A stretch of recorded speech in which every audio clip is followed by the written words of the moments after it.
Bismillahirrahmanirrahim. Assalamualaikum warahmatullahi wabarakatuh. Alhamdulillah, puji syukur hanya milik Allah Subhanahu wa taala yang telah menurunkan risalah Islam kepada Rasulnya untuk memberikan kita agama Islam, yang telah memberikan kita nikmat sehat sehingga kita dapat bersilaturahmi dalam menggerakkan tali ukhuwah Islamiyah.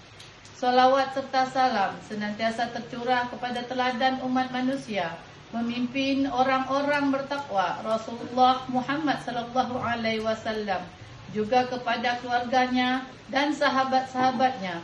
Allahumma sholli ala sayyidina Muhammad wa ala ali sayyidina Muhammad. Pada kesempatan ini saya akan menyampaikan pidato singkat dengan tema peran perempuan dalam meningkatkan kesejahteraan ekonomi keluarga. Keluarga yang sejahtera selalu menjadi dambaan setiap orang. Dengan mencapai tingkat kesejahteraan tertentu, seseorang akan mampu menikmati hidup secara wajar dan menyenangkan, karena kebutuhan material dan spiritualnya terpenuhi. Secara konseptual, keluarga sejahtera selalu bersirikan ketahanan keluarga yang tinggi. Ketahanan keluarga yang dimaksud adalah kondisi dinamik suatu keluarga yang memiliki keuletan dan ketangguhan, serta mengandung kemampuan fisik material dan fisik mental spiritual guna hidup mandiri dan mengembangkan diri dalam keluarganya untuk hidup harmonis dalam meningkatkan kesejahteraan lahir maupun kebahagiaan batin. Berbicara tentang keluarga, pastinya ada sosok perempuan di dalamnya.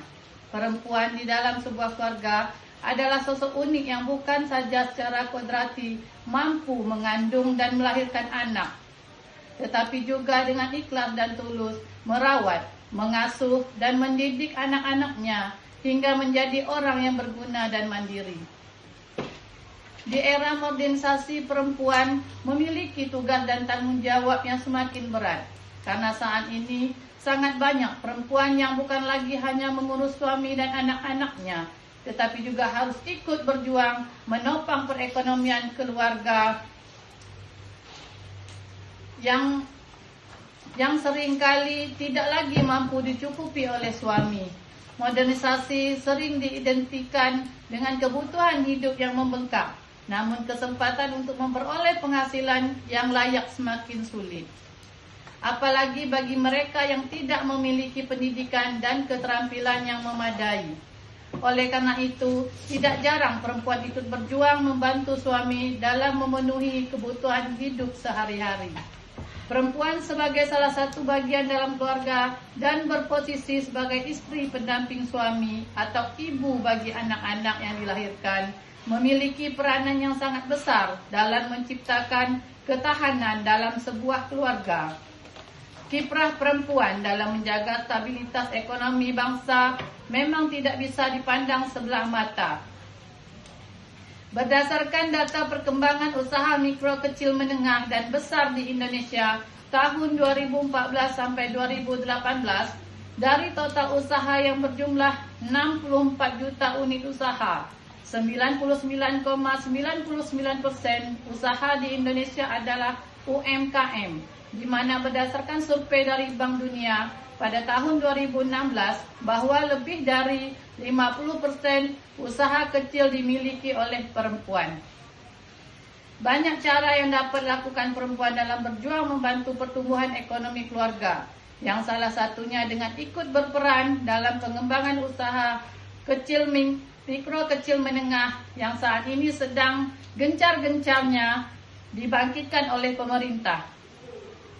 Begitu banyak pendampingan dan bantuan modal yang dikucurkan pemerintah untuk pelaku UMKM, yang sebagian besar adalah perempuan pelaku usaha rumahan dan kelompok-kelompok kecil.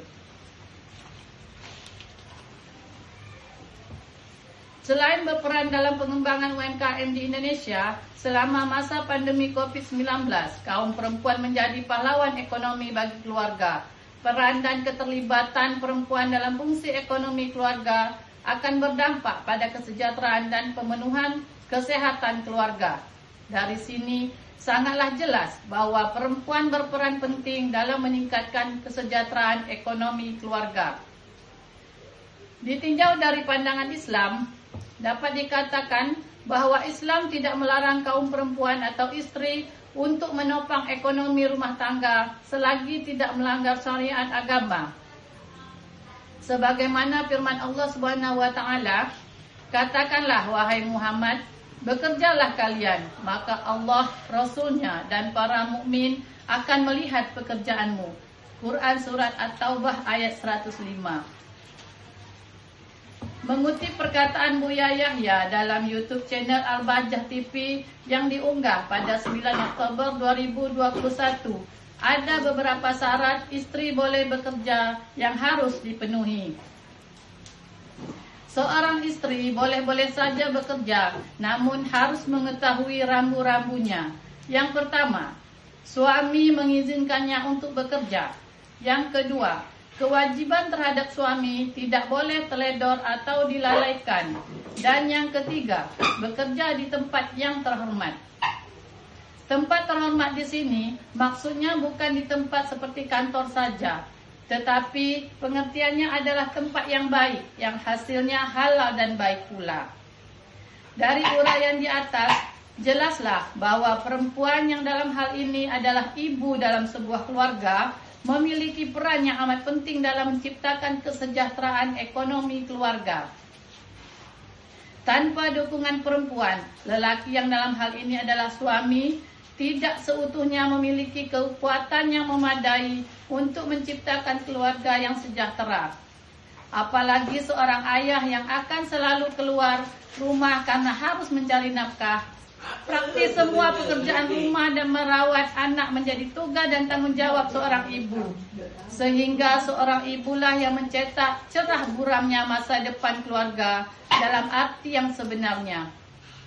Bila kita lihat saat ini, dampak pandemi COVID-19 banyak mengakibatkan para suami yang kehilangan mata pencarian, sehingga perempuan dalam segala keterampilan dan keahliannya ikut andil dalam usaha memenuhi kebutuhan keluarga. Demikian pidato singkat saya. Semoga sedikit menjadi motivasi bagi perempuan di Kepulauan Riau dan Indonesia umumnya. Salam semangat untuk perempuan di seluruh Indonesia. Mari membangun ketahanan perempuan Indonesia melalui kesehatan mental dan pemulihan bisnis UMKM.